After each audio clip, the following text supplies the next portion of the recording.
Om Jnanatirmirandhasya Jnananjana Shalakaya Chakshurunmilitam Yena Tasmai Shri Gurave Namaha.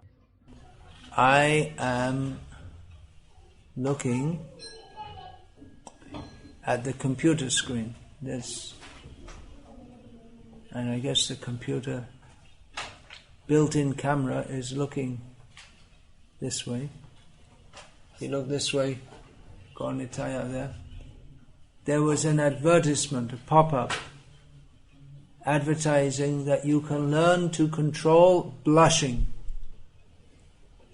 Do you all know what blushing means?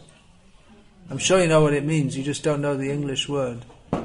Blushing means when you feel embarrassed and your face goes red. You do something, say, you see it's going all red. You say something silly, or someone says you look stupid, or you feel stupid, or something like this, and then your face goes red, and then everyone can see that you're embarrassed. So you can click on the internet and pay them the nominal sum of 25,000 euros or whatever they charge you, probably a little less, and you can learn maybe how to stop blushing. Like this, there are many things that can be learned within this material world. On the flight coming over, I wasted approximately 10 minutes of my life looking at one of the magazines. They had offering all different kinds of things for sale, all kinds of unusual things. The one thing I did think about buying was a device which, when dogs bark in the neighborhood, it emits a sound that they don't like, and then they stop barking, which would be very useful for India. People go to India for shan and see all the Indians are laughing because they know. The Germans aren't laughing because they don't know. People think India is the land of sadhus who are very peaceful, but there must be millions of dogs in India. And during the night time they run around wild on the street and bark. So like this, there are many things for sale. You could buy a chair which massages you it was only about $25,000 or something like that. You sit on the chair and it rubs in different ways and massages you. And a rack which you can hang over all kinds of interesting inventions. A rack you can hang on the back of a door, and then that looks after the shoes. They don't all get clogged up in the way. And let me see, empty wall space, put in some shelves, and then you can put some artificial books there. The complete works of Shakespeare, so it looks like you're a very intellectual person. You have the complete works of Shakespeare. But actually it's just a bluff, with $2 bluff, and it's no actual books there, just it looks like books. So like this, there's a whole brochure of all different things you could buy. And in other magazines are suggesting all these different places you can go to, all these interesting places you can go to on the planet, so that we find that people from New York are going to Los Angeles to see all the interesting things in Los Angeles, and people from Los Angeles are going to New York to see all the interesting things in New York, which the people in New York don't think are interesting because they never went to see them. And like this, people spend their life. You can learn how to do various martial arts for self-protection, just in case someone walks up to you on the street and attempts to bop you in the face. Then you can do something like this and knock them out. And there are many things we can do to improve our lives. Many, many things. If you don't yet have a degree, it's not too late. Mahaduti Prabhu. Thank you. Do you have a degree? No. See, 90% of your life is wasted. But it's not too late. You're only 60-something. You can go back and you have a great career ahead of you. You can study in part-time in the evenings. After finishing your 2 jobs, you can come back and study and get a job. And then at the age of 70, you can apply with 20,000 other people for some job. It happens like that sometimes in India. They get 20,000 applicants for one job or a few jobs. So like this, there are many ways which we can improve our life, but unfortunately, however improved it is, however great a martial art fighter we are, or however wonderfully we have set up our homes with various racks for shoes and various instruments for bewildering the dogs and various things, but unfortunately we all have to die. And even if you are brilliant in martial arts fighting, it's not going to help you much if someone points a gun at you and you're too far away to do this kind of thing to them, and they just put a few bullets inside your torso, and then that's it for this lifetime. So, bhaja hure mana Sri Nandanandana abhaya charana ravindare. Better to worship with Krishna. What is the one thing? What is the one thing that will make our life successful in all respects? That one thing which is not simply an adjustment to relieve some various difficulties, or is not simply some hoped-for measure that will provide some comfort, but the one thing that will fulfill us to the fullest possible extent and even more, not only for this lifetime but forever. There is one thing by doing which everything else is taken care of, so we don't have to bother about anything else. No other adjustment need be made, and that one adjustment is simply to be Krishna conscious. That's all. Sounds crazy, doesn't it? Go outside. Go outside to the, what's it called? The beer fest? Yeah. That's what it's called? Oktoberfest. But it's a beer fest, right? Yeah. And people come from all over the world to drink beer. Wherever they are, they can drink as much beer as they like, but they come here to drink beer instead. So if we tell people at the Oktoberfest that better than drinking beer is chanting Hare Krishna, they won't agree. They're not likely to have a philosophical discussion about it. Beer drinkers are not known as greatest philosophers. Yeah, it sounds crazy, but then who is crazy? Who is crazy? What is crazy is considered a deviation from the norm. If just whatever everyone is doing, if someone does something different, it's considered unusual, odd, wrong, deviant, criminal. In the crazy house, in the place where everyone is crazy, if someone is not crazy, they think there's something unusual, odd, deviant, wrong, criminal, etc. with him. So in this material world, actually everyone's crazy. Srila Prabhupada, approximately in 1967, wrote a short tract for printing as a handbill, because his disciples in New York were going out in the streets and chanting Hare Krishna, dressed something like the way I'm dressed now, with shaved heads, young men, which in those days was considered crazy. Nowadays, times have changed.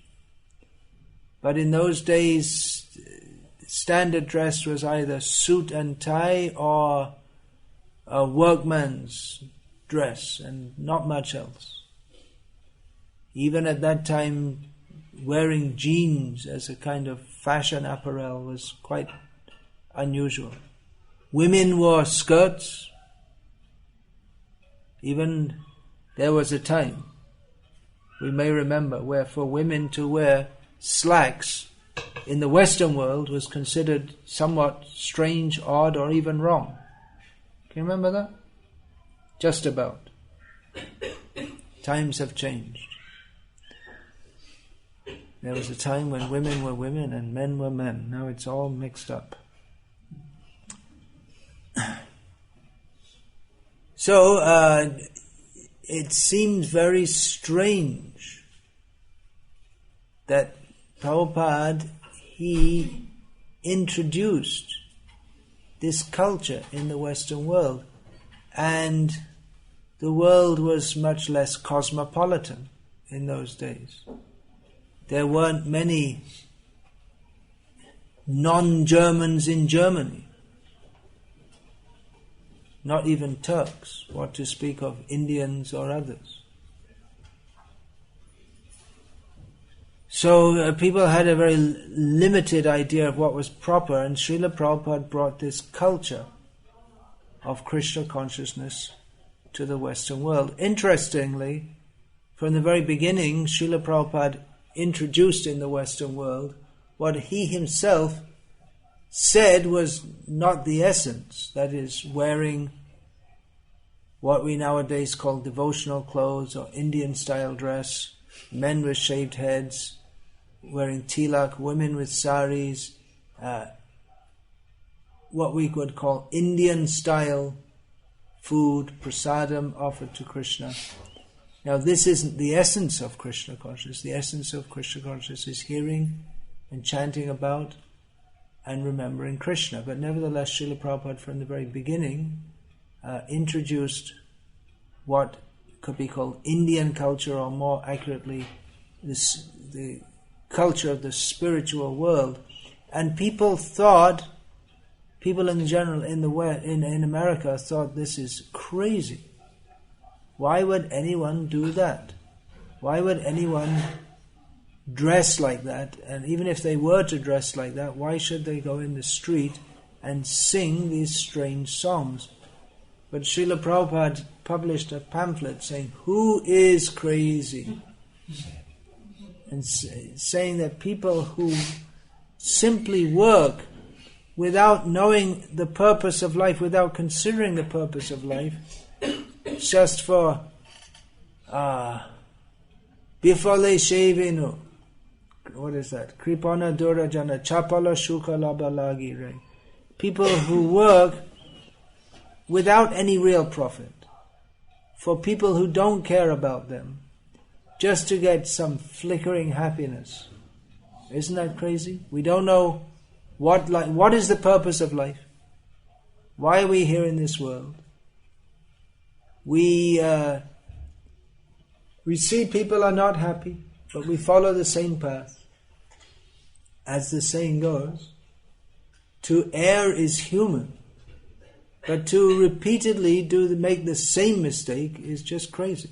If you see you're doing the same thing over and over again, and every time it doesn't work out, and you keep on doing the same thing, well, that's stupid. You see it. It doesn't. Even the monkeys, they can be trained that the monkey is put inside a cage where they put their hand in to get it, and a shutter comes down and thwacks the monkey's arm. Then after some time they do these kind of monkey experiments.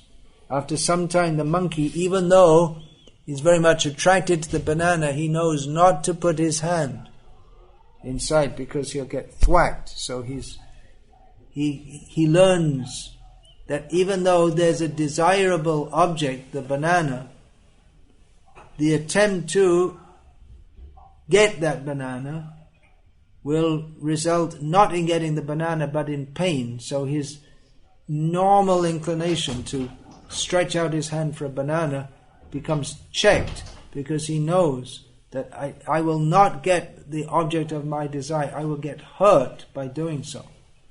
So they do these kind of experiments on monkeys. So in the same way, a human should be intelligent to see that, well, I tried so many times to be happy in various ways, but we didn't get happiness. And we see that even if we get what we think will make us happy, still we have to die, and we don't know what happens after that. Of course, it's not that people don't think about this, but people think about what happens after death, but they manage to think about it in a way which really precludes having to think about it in any serious way. For instance, they adopt some kind of theology, that now we're living in this world and we simply believe in, sign on the dotted line, whether you're Muslim or Christian, you have to believe this, and this.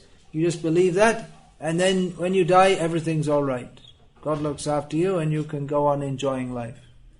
Not very deeply thinking about it. Or they just, without very deeply thinking about it, they think, well, anyway, it's all over, so why should we bother thinking about it? So people do think about what happens after death, but they think about it in a way, in a trivial or superficial way, in which they don't really have to think about it at all. They relegate it to the back of their consciousness, and we find that even old people, they're still going on trying to enjoy the world as if they're young, and just trying to be blind to the fact that their body is no longer young. They'll go at the age of 80 playing golf or making plans for the next 10 years, although the chances of an 80-year-old man being alive in the next 10 years are not that great. But they go on just pretending that everything's okay, life's all right, everything's nice. This is crazy, this is foolishness. So,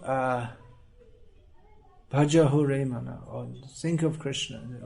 If we examine, if we go through all the philosophies in the world, all the different thoughts, and really try to understand what is the meaning of life, we won't find any better understanding than this of Krishna. The basic framework of this understanding is very simple. Krishna explains in Bhagavad Gita. When I say Krishna explains in Bhagavad Gita, that doesn't mean that we are presenting any dogmatic idea, because Krishna doesn't present any dogmatic idea. Krishna doesn't say, just believe in me or else you're finished. But Krishna presents very reasonably that this material world is miserable. Just see, this world is miserable. Krishna, he presents it scientifically. This is the word that Srila Prabhupada used, scientifically. It means it's Krishna's analysis in Bhagavad Gita is scientific in the sense that anyone can understand it. For instance, Krishna points out, Janma Mrityu Jara Vyadhi Dukkha Doshanu Darshanam.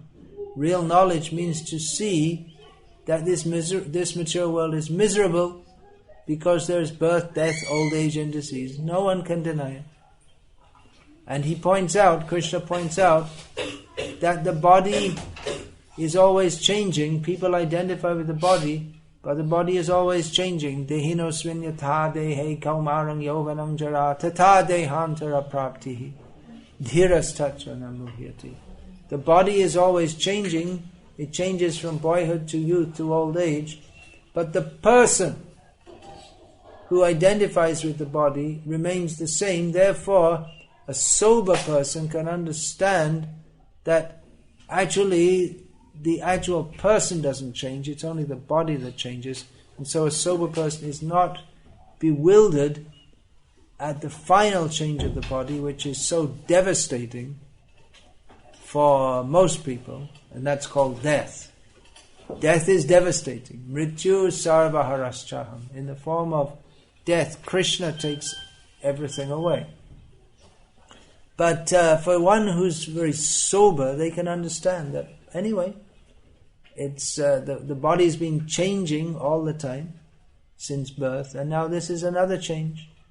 And then dasangsi jirnani yathaviyahaya navani grihnati naroparani tatashrirani vihaya jirnani anyani sangyanti navani dehi. This example is given that just as clothes, when they're worn out, the person changes them and gets new clothes. So when the body is worn out, it's changed for a new one, that's all. So this is a scientific analysis given by Krishna in Bhagavad Gita.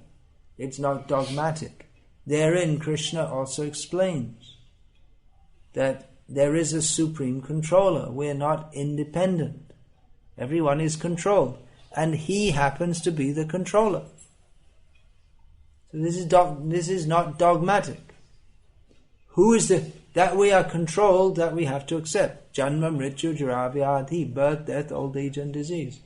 No one can avoid this by any means. It doesn't matter which doctor you go to, however much yoga you do, there will be old age, disease and death, and then rebirth, unless one is free from illusion, and then one goes to Krishna. So there are miseries of this world, and we are controlled. We can't avoid that. Whatever we do, we are subject to disease, old age, and death. And we learn from Bhagavad Gita that after death there is rebirth. So this is scientific analysis that we are controlled, and there is a controller, and that controller is Krishna, and that we suffer in this world. Why? Purusha sukha dukhanam bhoktritve hetu ruchyate. We ourselves are the cause of our own happiness and distress. Everything we do generates a reaction. It's all very scientific, isn't it? It's not just by chance that someone is born with a silver spoon in their mouth. That's an English saying. That means to be born in a wealthy family. And someone is born with a plastic spoon in their mouth. Well, that was sung by The Who. You remember that? I was born with a plastic spoon in my mouth. That was sung by Pete Townshend of The Who, approximately 60 something. So, so it's not just by chance. It's not just by chance. It's that one has done some pious activities in one previous life means that one has opportunities for enjoyment in this life. Janmaishvarya Shruta Shri. One may be born in an aristocratic family or born in Germany. Birth in Germany at the present time could be considered a better birth than in Kurdistan at the present time. Or to be born in a wealthy family is considered better than in a poor family. To be born with congenital intelligence is considered to be better than born as a Dummkopf. Isn't that the word? It's a German word. It made it into English along with a few other German words. Usually in English they adopt all the insulting words. And to be born beautiful, a very beautiful body, that's a sign of good karma, or that one did something pious in one's previous life. Whereas if one is born with an ugly, misshaped, unattractive body, that is considered to be, it's understood that that's a result of some sinful actions. And then again, karma can be mixed, because sometimes someone's born with a very beautiful body, but they're subject to various diseases throughout life, just for instance. So it's mixed. But we understand that it's not arbitrary, as one Professor Einstein said. He doesn't believe that God is playing dice with the universe. It's not just that, just by chance, someone gets born with a good opportunity and someone with a bad opportunity. It's all due to our previous activity. So this is a scientific analysis of life in the material world, and the conclusion is that life in the material world is not a very relishable prospect, because whatever else we may get, even if we're rich, famous, beautiful, intelligent, popular, but still we have to suffer birth, death, old age and disease. Therefore, better come to the right point. Instead of making various adjustments for living in this world, such as a shoe rack on the back of your door, it's not a bad idea actually. Of course you have to touch the shoes, and then you can wash them afterward. Or some machine for bewildering the dog so he stops barking. It emits some high-pitched sound which humans don't hear, only the dog hears. So there are all kinds of things we can do to adjust in this material world. And to some extent, we all do that. Isn't it? Just like everyone here is wearing somewhat warm clothes, warmer clothes than when I was here last time, because the weather has changed. It's cooler, natural course of seasons, and so we make some adjustment. We wear a little bit warmer clothes.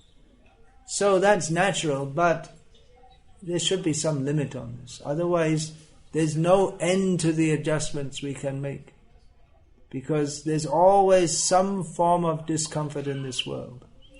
And even if physically we arrange everything for comfort, then even then there are various mental discomforts, and therefore people try to get free from stress, or there are various forms of dementia or mental disturbances, depression, hypertension, schizophrenia, and so many different mental disturbances. So people try to get free from these by doing yoga. It's supposed to help one get free from stress. Or one can listen to some kind of music which is supposed to relax the mind, or there are various herbal teas you can take which are supposed to relax one. So in various ways one can try to make mental adjustments, but these are all stopgap measures, means that they are not complete and they are only temporary. This material world is described as, in Bhagavad Gita again, Dukhalayama Shashvata. This material world is miserable, and even if we think, well, it's not so bad, but everything is temporary. Whatever we think is nice, that's also temporary. So whatever measures we attempt to make to mitigate our condition of suffering in this material world, the very nature of it is that it is miserable and temporary. So any measures that we take, that may mitigate one kind of suffering, but then another kind of suffering will come. And another, and another, and another, and there's no end. So the one measure, the one act we can do which solves all problems in all respects, eternally, and not only solves all problems, but brings us to the position of unlimited bliss, and that is simply to think of Krishna, serve Krishna, remember Krishna. That's all. Very simple. So, that's what we should all do.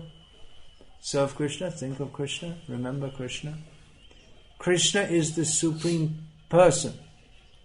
Everyone in this material world has an aversion to thinking of serving and remembering Krishna.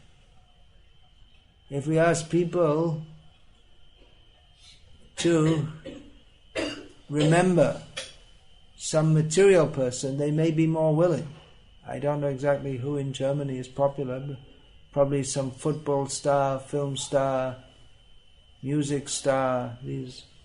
So if we ask them to remember, just like in India, even today, after so many years, still there's one cricket player who's very popular, Sachin Tendulkar. Every Indian knows his name. From a long time, maybe more than 15 years, 20 years. 20 years. He must be, 40 years old or something, no, is it? No, he's 38 years. 38. He's going on. 4 to 38. He's going to retire soon? He's going to retire? He can give a lecture on it. Your husband can give a lecture on Sachin Tendulkar. Well, he's not the only one. There's maybe half the population of, that's my whole point. Maybe half the population of India could tell you how tall he is, what his favorite food is. I saw in a magazine once, he likes to eat shrimps. His batting average, whatever that means. So like that. Whereas in Germany, probably most people never even heard the name of the game of cricket.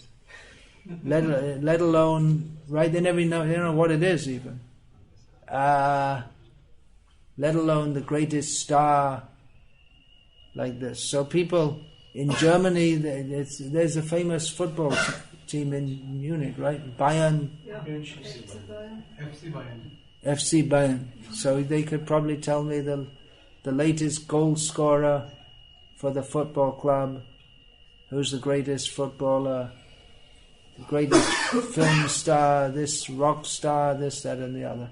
So if we're asked to hear about and remember some person who appeals to our senses, then we might be inclined to do so. But if we're asked to think about Krishna, people in general are not inclined to do so. Because actually Krishna does satisfy our senses, but it's round the other way. We're supposed to satisfy his senses. We're in relationship with Krishna, we are immediately cast in the role of subordinate, as servant. And that we are averse to. Just this averseness to serving Krishna is the cause of all our distress. Just this little thing. Actually, it's not a little thing, because this averseness to serve Krishna takes over our whole mentality, so that we don't become inclined. Whereas persons who are inclined to serve Krishna, they are swimming in the ocean of transcendental bliss. So it's just a very small point to accept. It's not very difficult philosophically to understand. We are, by constitution, controlled. We are not in control of our lives. There are all these seminars, personality development, take charge of your own life. This is nonsense. Prakrite kriyamanani gunai karmani sarvashaha ahankara vimurhatma kartahamiti manyate. One who thinks I'm in control of my life is a fool, Krishna says. We're not in control of our lives. If we think, I'm in charge here. No, we're not in charge. We're not in charge. We are controlled. So just to accept this small point that I am controlled and therefore I should act as a servant, but not just of anyone, of Krishna, specifically of Krishna. What is, as Srila Prabhupada would often say, what is the difficulty? What is the difficulty? Because Krishna is the best person to be the supreme controller. He exactly fits the job description. Krishna doesn't have a job, but he fulfills the role in the best possible way. I mean, imagine actually if Sachin Tendulkar was, I mean it's impossible, but elevated to the position of God. He couldn't do it because he has limited faculties, limited intelligence, and he's not the best well-wisher of everyone. He's definitely not the best well-wisher of the shrimps who he eats. So he was not able to even lead the team. when? Yeah, he was made the captain and he was not able to. Oh, he doesn't have leadership qualities. He's a good batsman, but he doesn't have leading. You see, so but Krishna is fully equipped in all respects, and everything about Krishna is attractive. Krishna means all attractive, and everything about him is attractive. But we are so unfortunate that we don't feel attracted to Krishna because we made some other agenda. We have some other idea, some other plan. Otherwise, Krishna is naturally very attractive. Krishna is called Uttama Shloka. All the greatest poets throughout history, not only the history of this one universe, but of all universes, they have simply glorified Krishna in various beautiful poems. There was one poet. Anyone here from Tamil Nadu?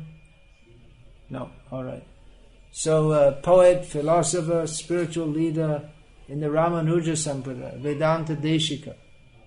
So, someone proposed to him that he write something, I can't remember exactly what, glorifying the feet of the Lord. Generally, we glorify the Lord beginning from his feet. So he thought, the feet, well, that's too elevated for me. So he wrote 1,000 verses in glorification of the Lord's paduka, his wooden sandals, I guess you could call it, his wooden shoes. You'll see in the temples they have the shoes of the Lord. So he wrote 1,000 verses glorifying that. How fortunate they are to be always in his service, carrying him wherever he goes. So like this, the devotees, they're naturally, Krishna, his potencies enter within the hearts of the devotees so that they can glorify him. And they glorify him so beautifully, just like the Brahma Samhita. We chant that every day. Angane yasya sakalendriya vritti manti pashyanti panti kalayanti vishnu. Pashyanti panti kalayanti chiram jaganti. Ananda chinmaya sadujvala vigrahasya govindamadi purusham tamaham bhajami. All these verses, they're ecstatic glorification of Krishna, saying that this every limb can perform the functions of every other limb. He can eat with his eyes and hear with his nose. Angani yasya sakalendriya vritti pashan. Yeah, he can. Yeah, pashanti panti kalaya, and he is always conscious and alert. He's fully sensuous and sensual in all respects. And his transcendental form, Ananda Chinmaya Sadujvala, his transcendental form is Satchidananda and resplendently beautiful. So there are so many descriptions of Krishna. Yang Shama Sundaram Achintya Guna Swarupam. His blackish, beautiful form is composed of transcendental, inconceivable qualities. So Krishna is described by his devotees. They become empowered to describe him in beautiful language. Krishna is certainly the proper object of glorification. To glorify anyone other than Krishna is a misuse of the propensity to glorify or love or take shelter of. to think that, of course, we glorify the pure devotees of Krishna. They're also glorious because they're in relationship with Krishna. But simply to understand this point, there is the Supreme Controller. He is Krishna. He is far above us. At the same time, He is willing to enter into a very intimate relationship with us. And that simply to glorify Him, that will glorify our own lives. So this Sankirtan movement is the process of glorifying Krishna. Krishna should be glorified, everywhere and anywhere. You can even go to the Oktoberfest and do Harinam. And people will be benefited. There must be many people congregating in the city, is it not? So you can go. The other day, devotees told me they're going to a football game to perform Harinam Sankirtan. I thought, football game? Doesn't sound like the kind of place to do Harinam. But anyway, we went. And people were okay.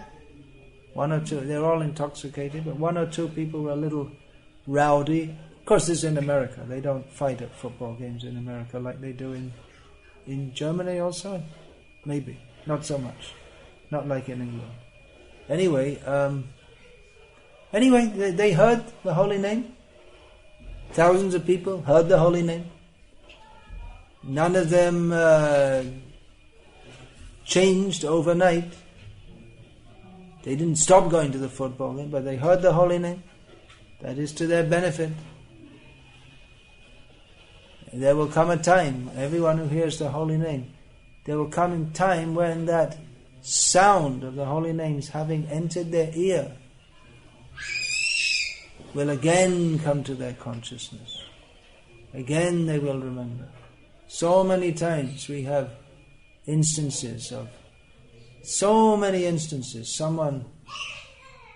their father, when they were young, they had a book about Krishna, they mentioned about Krishna. 20 years later, that man who remembers, he sees the devotees and he remembers, oh yeah, I remember my father mentioned something about that when I was a child. It just enters the consciousness and it remains there. And just waiting to incubate that remembrance of Krishna. So devotees, they should glorify Krishna. That is our sadhana. By glorifying Krishna, we become purified. And the endeavor to glorify Krishna among others, even though to many that may seem crazy. In this part of the world it seems unusual, or maybe some kind of strange cultural thing that people are doing. Of course, in some parts of the world, people are very respectful to that. In India, in general, well, many people respect the endeavor to glorify Krishna. Here, not much. But whether they respect or not respect, whether people are pious or impious, if they directly or indirectly, voluntarily or inadvertently, somehow or other, if people come in contact with Krishna, that is for their eternal benefit. People, they don't understand this. They're busy trying to make adjustments, trying to make a happy life in this unhappy world, and spoiling their lives. But devotees, they should attempt to inform others that without Krishna, their life is simply spoiled. And it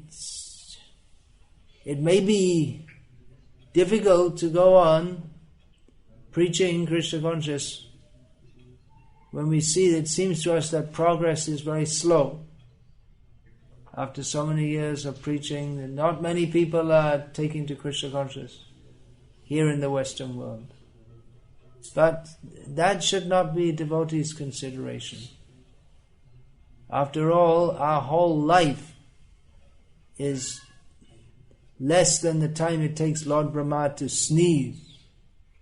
In the time that Lord Brahma sneezes, we already went through 20 different bodies, quite likely. So, well, we can laugh, but actually this is a fact. We think, someone is 80 years old, they're living a very long life. But Lord Brahma can hardly catch him on his radar screen. He's just in and out. It's just like you see some little insect flying in front of you. It's come and gone, and you don't really even think about it. It's just little insect. Went here, went there, gone. But we tend to take ourselves very seriously and think that, well, I'm working so hard, so something should happen. But really that's up to Krishna. Our duty is to preach Krishna consciousness to the best of our ability.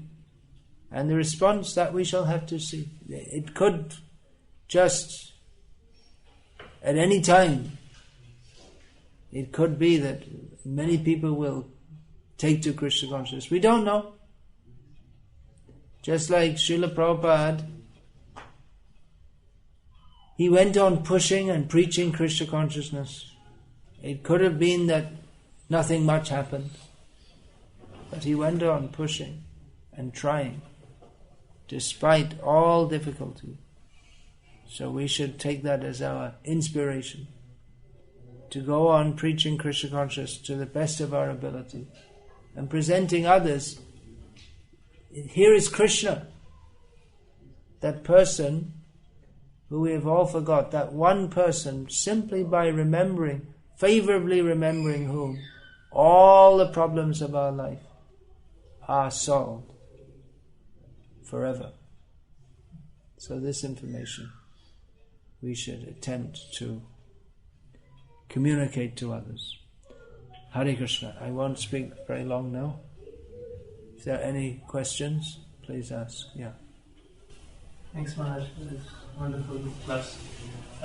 So many times, under the pretext of... Is there another mic? Yeah, speak in that, and then that will come on. Then that will come in the recording also, isn't it? Is it? Yeah, it's in the room. Yeah. Okay. Now what to do? It's complicated. So many wires. Yes, please. So many times under the pretext of practical adjustments, we try to even fool ourselves by saying this is Krishna conscious, what we are doing or what we are trying to do. We keep making these adjustments as you just mentioned. How to understand that this is not the right adjustment what we are making or yeah, this really falls in the category of frequently asked questions. As our movement seems to be making more and more adjustments. Well, preaching Krishna consciousness often means making some kind of adjustment.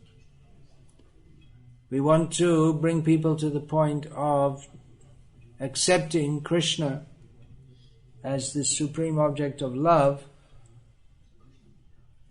but we may not say that directly in the beginning. We may first of all start off with saying, well, this material world is miserable, and get people to agree to that, and then take from there step by step to the philosophical understanding that Krishna is the supreme and we should surrender to him. Or even sometimes Srila Prabhupada didn't even preach like that. Sometimes he would preach that, well, if we chant Hare Krishna, we'll be happy now in this world and we'll be happy eternally. So preaching means yena tena prakarena manah Krishna niveshayat. Somehow or other bring people into Krishna consciousness.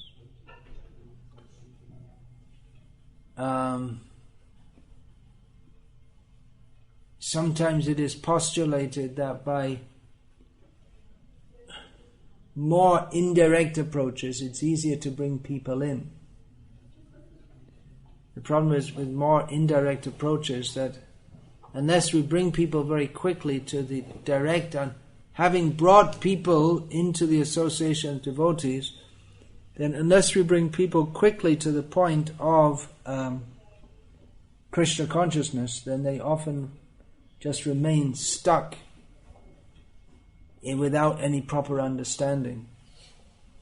Just like, for instance, now it's become quite popular in some parts of the world to try to introduce people to the association of devotees and to Krishna consciousness by teaching them yoga.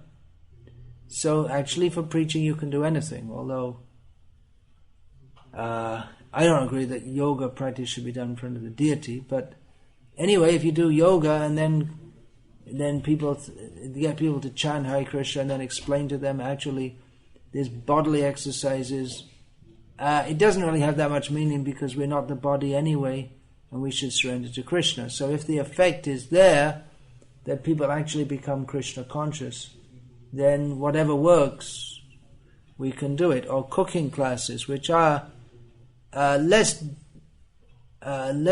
dangerous, we could say, because with yoga people generally come with gross bodily desires, and they're often inclined to some impersonalistic mumbo jumbo.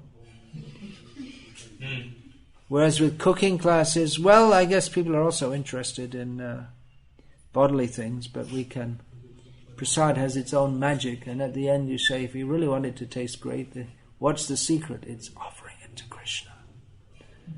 But whatever it is, with indirect methods, unless we bring people quickly to Krishna consciousness, then what's the point actually? Because you can go slowly, and then as you gradually bring in Krishna consciousness and rules and regulations, and people get less interested. And then when you finally bring the jack out of the box and say, actually, all this, what we were teaching before, this yoga, standing on your head and all this, it's all useless actually, and the real thing is to chant Hare Krishna. Then most people just go away anyway. And you end up with a few people. Whereas at the beginning, if you say, well, actually, we should just chant Hare Krishna, most of the people go away and just a few people stay. So it's the same thing anyway. Whether you start off indirectly or directly, you only get a few people. Yeah, but the danger is that by talking in all this indirect language, just like the yoga of self-efflorescence, and discover the lion within you, and all this kind of thing, leadership training. Personally, I think this leadership training, I must admit I haven't studied it deeply, but it seems to me that a lot of it is useless, because if someone doesn't have inborn leadership qualities, it doesn't matter how many seminars you send them to, they're not going to become leaders.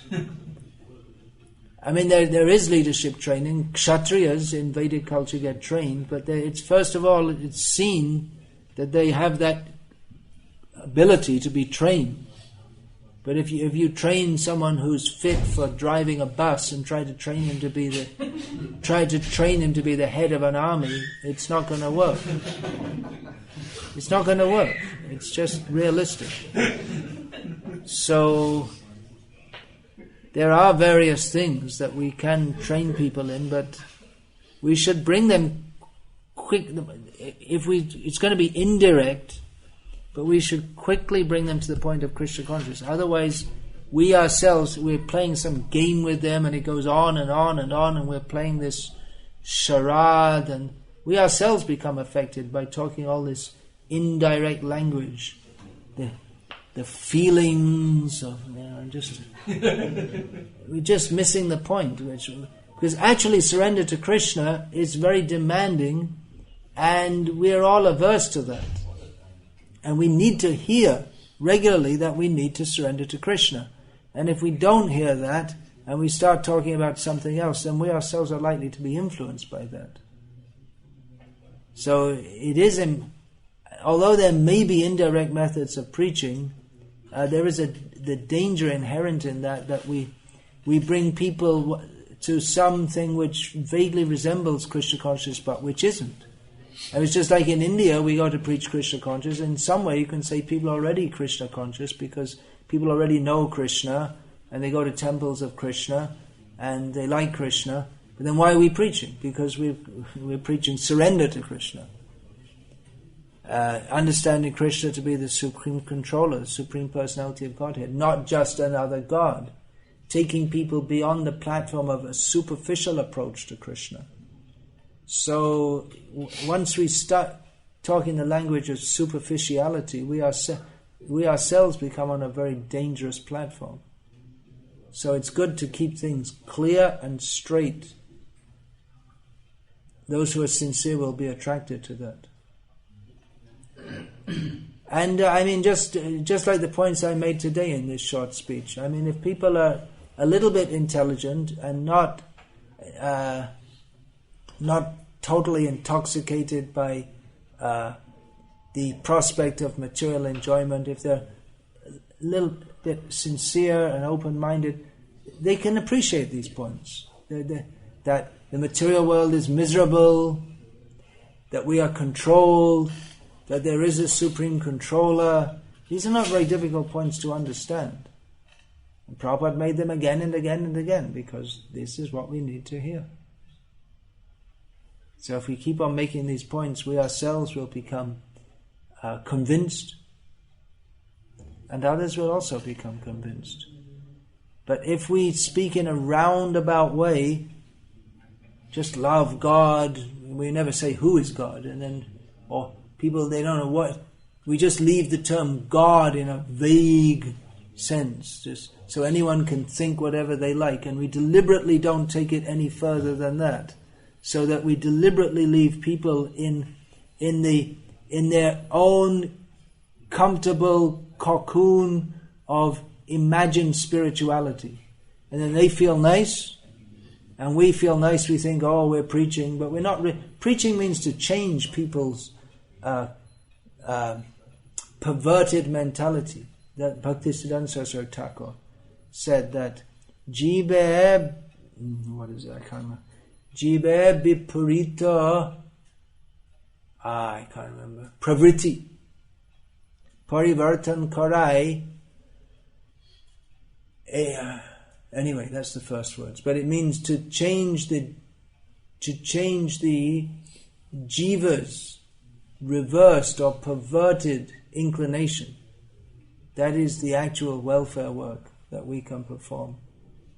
But if we make it all very vague, you see, just love God, be good, be nice, or we use words like love, compassion without defining what they are. Everyone will say, oh, very nice, love, compassion, peace. But we have to define that. Love means love for Krishna, not just some vague, cosmic, undefined love. Love means love for Krishna.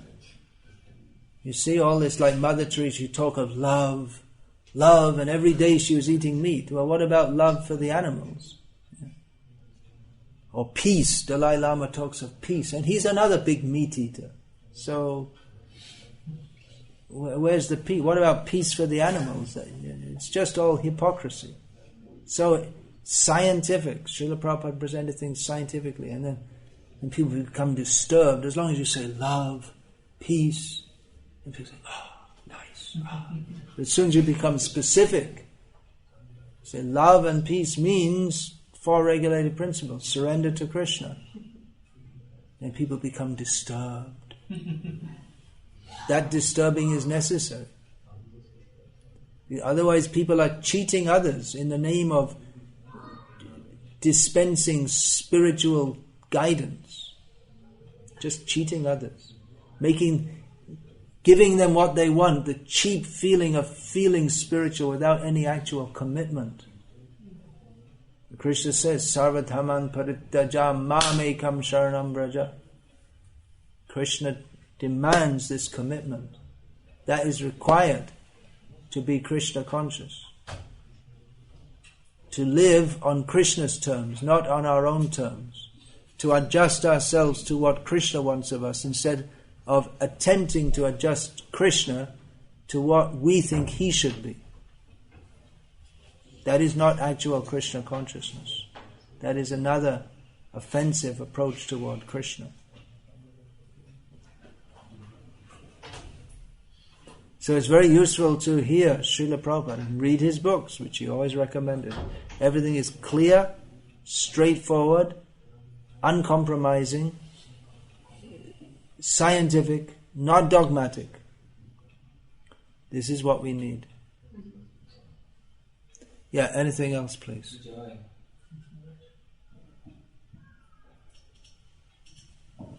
Otherwise we end up just like all these Mayavadis, you know. They become popular and they get many followers, but they have nothing actual to give. They're just talking peace, love, smiling, making people feel happy on the superficial platform.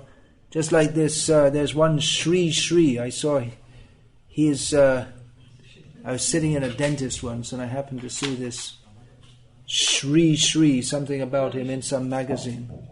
So I opened the magazine and it says, my aim is to put a smile on everyone's face. What a stupid thing to say. My aim is to put a smile on everyone's face. That means living, the art of living, how to live in this world happily. But Krishna says in Bhagavad Gita that this material world is not a happy place. The duty of a sadhu is to teach us, to point out to us that this material world is not a happy place, and that real happiness is not of this material world. But if one in the guise of a sadhu tries to make us feel happy in this world, he's a cheater. But if you say that, people get all upset. But he's a cheater. They're all cheaters. All these people are cheaters. We're very fortunate to have come to Prabhupada, who didn't cheat us. He told us what we needed to hear instead of what we wanted to hear, that we feel nice, and then we praise the so-called sadhu, and then he becomes popular, and he becomes popular as a great guru, and in the meantime not teaching about Krishna and cheating people. So we're very fortunate we came to Prabhupada's shelter. Prabhupada didn't cheat us. He told us what we needed to hear for our actual benefit, rather than what we wanted to hear. Yeah? Thank you very much, Maharaj. I will ask that sometimes, if we tell people that love means actually love to Godhead, to Krishna, and then they say, yeah, but there is also love to each other and love each other and be nice to each other. And so the understandings, but then they tell them that actually this love is today considered as love, to the other is actually just only lust. Yeah, but you don't know who each other is. What do you mean by each other? You're loving the body. The body is temporary. First of all, we should understand what it is. Love is not such a cheap thing that we think it's just some feeling. We should understand what it is properly. So that, for example, then my question is: if there is lust, if there is real love to other people, just like people say love, why do young men fall in love with young women and not with old women? Huh? Why in the advertisements there's young women and not old women? Why? Because they're attracted to the body. The old body is not attractive. The young body is attractive. That's lust, not love. So my question was that if there is real love to each other, so what does it mean, real love to each other? And real love to each other means acting in a manner that is beneficial for others. But that means that we cannot love. Actually, philosophy must come before, proper understanding must come before love. Because unless we know what is beneficial for others, we cannot act in a manner beneficial for them. And therefore we cannot love them, and our so-called love will will fail to benefit them and will be detrimental to them. Just like Srila Prabhupada, he gave the example from his own life, of his householder life in Calcutta or wherever it was, that in a neighboring house he heard some shouting and a boy crying, woman shouting and the boy crying, and through the underground servant spy network. The servant from one house asks the servant from another house. In this way, everyone knows what is going on in everyone else's house. So he asked, what's going on? What's going on? That one boy in the house had typhoid, so he was forbidden from eating solid food, which is very detrimental. And it's contraindicated in typhoid. So in the house, the mother was cooking parathas, like fried chapatis, something like that. Very tasty dish. And it smells very nice when it's being cooked. So the young boy who was suffering from typhoid, he asked his brother, "Oh, you bring me one paratha so I can eat." But he's not supposed to take. If he takes that, it's very dangerous. His disease will get worse. So his younger brother smuggled him a paratha, and the mother found out. And she became so angry that she beat the younger brother. So he was acting out of love. My brother wants a paratha. He hasn't been eating. But that love was misplaced. He thought he was benefiting the boy. The boy said, "Please bring me a paratha. I'll be happy if you bring it." But it's very dangerous for him to eat that. So what he thought was love, it was with all good intentions, but it was misplaced. And the result was that he got beaten. He didn't benefit anyone, and he himself got beaten. So, love must be based on proper understanding. Otherwise, even if there are good intentions, due to misunderstanding, then our so-called love will have the opposite effect.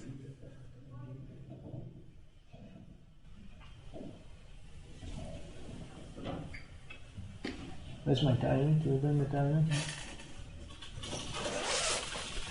Yeah, anything else? You wanted the different point of asking that now actually what means this love, and also because people say that love is also some kind of feeling. So yeah, love is a feeling, but it should be practical also. So that means that love is actually existing in both ways, in practical and in the subtle way also. What's that? That should be? So is it the point that love exists in both ways, in practical, also in the subtle way, just that we need to... Well, practical and subtle. This is the science of rasa. We have Bhakti Rasamrita Sindhu, which is an analysis of how rasa, which means an emotional taste, is formed. But there's a general state called the sthai bhav of everyone's relationship with Krishna. Someone as a parent, someone as a friend, someone as a lover, someone as a blade of grass. So there's sthai bhavs, or one's general relationship of love with Krishna. And then there are certain rasas which are produced from various interactions with Krishna. Various activities stimulate particular emotional tastes in relationship with Krishna. So action is there and feeling is there. So Hare Krishna, thank you very much for coming. All glories to Srila Prabhupada. May we all love Krishna. All glories to Srila Prabhupada, who loved Krishna. There are many people who say they love Krishna, and they may be loving Krishna. They may be sitting in Vrindavan chanting rounds. But Srila Prabhupada's love for Krishna was that he wanted the whole world to love Krishna. So he came out of Vrindavan and fought with atheists, Mayavadis, pseudo-religionists, bogus yogis, because he so much wanted that people would receive the gift of Krishna consciousness. So we accept Krishna, Prabhupada's practical love for Krishna. In New York City in 1966, when Prabhupada, he didn't really have any real followers. No one was initiated. He had a few people coming who were later initiated as Kirtananda, Hayagriva, Umapati. And they were college students, or Hayagriva, uninitiated at that time, was a college professor, young college professor. They were intellectuals, but they were like hippies taking drugs and eclectically reading all kinds of books.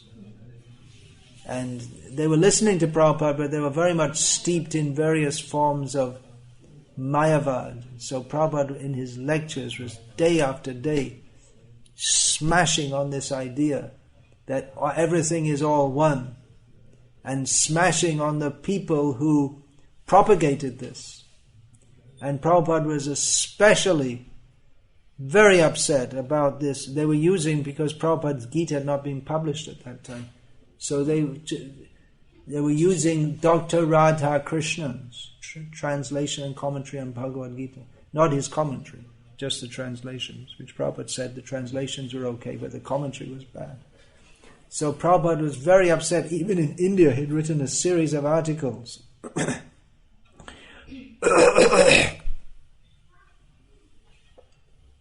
refuting Dr. Radha Krishnan's claim that when Krishna says that always think of me, it is not the person Krishna is to be thought of, but the unborn eternal within Krishna. Srila Prabhupada didn't like this at all. So Prabhupada was very heavily against this. And other Neo-Mayavadis, or Neo-Vedantists as they call themselves, there was one propagator from 19th century Bengal who propagated that all the paths lead to the same goal. And Prabhupada, even though he was highly eulogized as a great self-realized Paramahamsa, Prabhupada would say he's just a crazy monk. And so like some of Prabhupada's, these early, not really followers even, but hangers-on around Prabhupada, they were getting upset that Prabhupada, these people who we revere, and everyone else reveres them as great saints, and Prabhupada is calling them rascals and fools.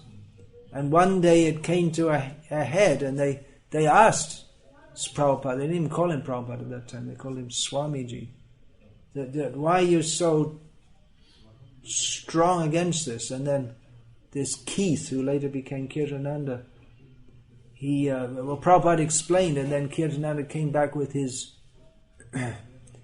long, he rambled on and on and on, talking about all these different Mayavadis of the East and the West. And he went on, and he stopped, and Prabhupada said, "Are you finished?" And then he went on some more, talking about how everything is all one. He'd been listening to Prabhupada for weeks, and still he went on and on, saying, actually it's all one, and there's one light, and everything comes from nothing, and you are me, and I am you, and we are all together, and the seer, the seen, it's all the seer, the seen, and seeing, there's no difference, and on and on and on and on like this. And then eventually this Keith stopped, and Prabhupada, he stood up and he smashed his hand on the lectern and said, "It's Krishna! Why do you deny Krishna? It's Krishna who is to be surrendered to. All these people, so many names, they're all envious of Krishna." Prabhupada became so angry. It was only like 3 or 4 people, bopped out people who were taking drugs. But the fact that they were denying Krishna, Prabhupada was so angry at that. How can they deny Krishna? Krishna is the Supreme Personality of Godhead.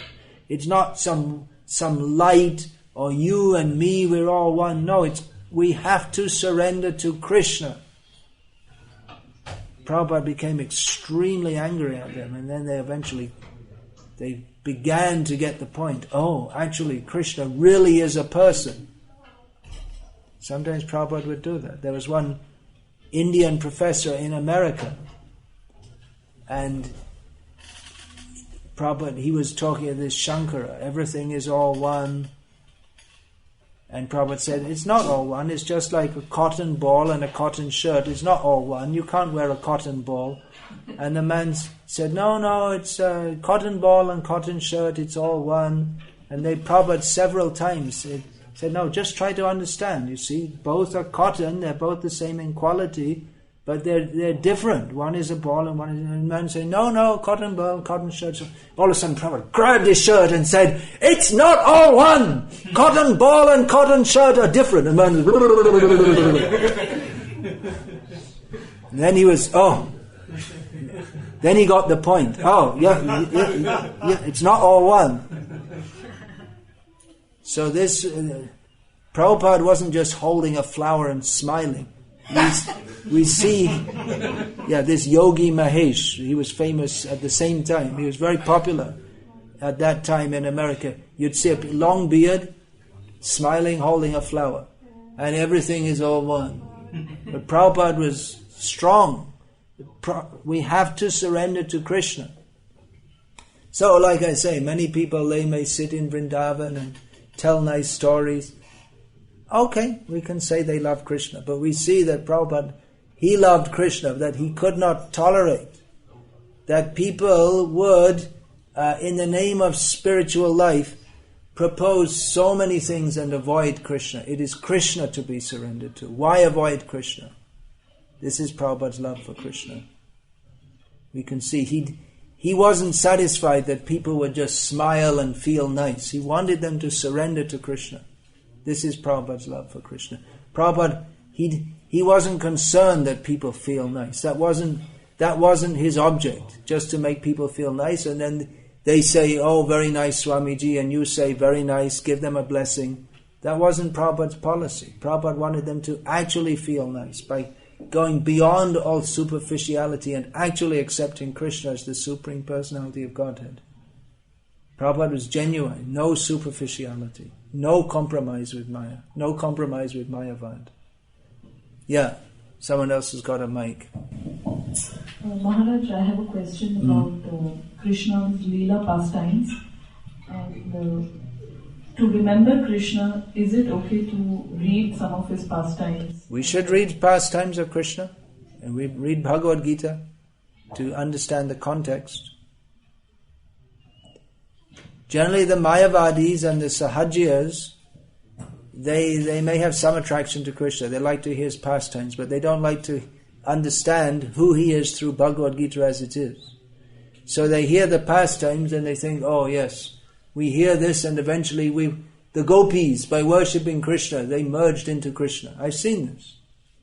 That these Mayavadis have the idea that the gopis, they're dancing with Krishna, they're all dancing round and round and round, and they all merge into one. But no, the rasa is in separation, in separate identity, not in same identity. So yes, we should hear about the pastimes of Krishna from Srila Prabhupada, who explained. He didn't just tell stories.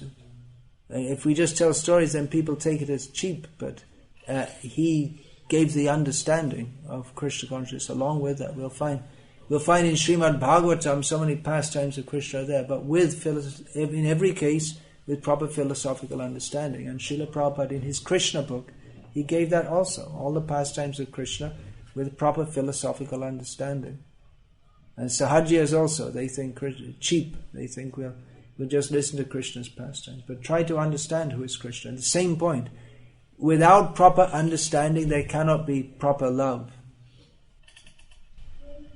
Maharaj, thank you so much for this class. And I think today is arrival of Srila Prabhupada in the US. Yeah. You want to share some pastimes? Yeah, I already did. Right? Yeah, you did. Nirvishesha shunyavadi paschatya desha chaine. Srila Prabhupada came, Namaste Saraswate Devi Gauravani Pracharine Nirvishesha Shunyavadi Paschatya Desha Chaine. Srila Prabhupada came on the order of his Guru to the West to drive out impersonalism and voidism. Incidentally, this pranam mantra is widely mispronounced within ISKCON, so we might as well learn to pronounce it. It's not Paschatya. Namaste, not Namaste. Namaste, Sarasvate, not Sarasvati. If you say Sarasvati Devi, you are converting Srila Prabhupada into a goddess. So Sarasvati Devi means the servant of Saraswati Thakur. Namaste, Sarasvati Devi, Gauravani Pracharne, Nirvishesha Shunyavadi, Paschatya, not Paschatya. There's no such word, Paschatya. Paschatya Deshatarine. So, on the anniversary of Srila Prabhupada's arrival in the West, it would be nice if we could all learn to at least pronounce this mantra which we daily chant in glorification of this, if we just chant it properly. Right? And if we love someone, the least we can do is to learn how to say their name properly. Right?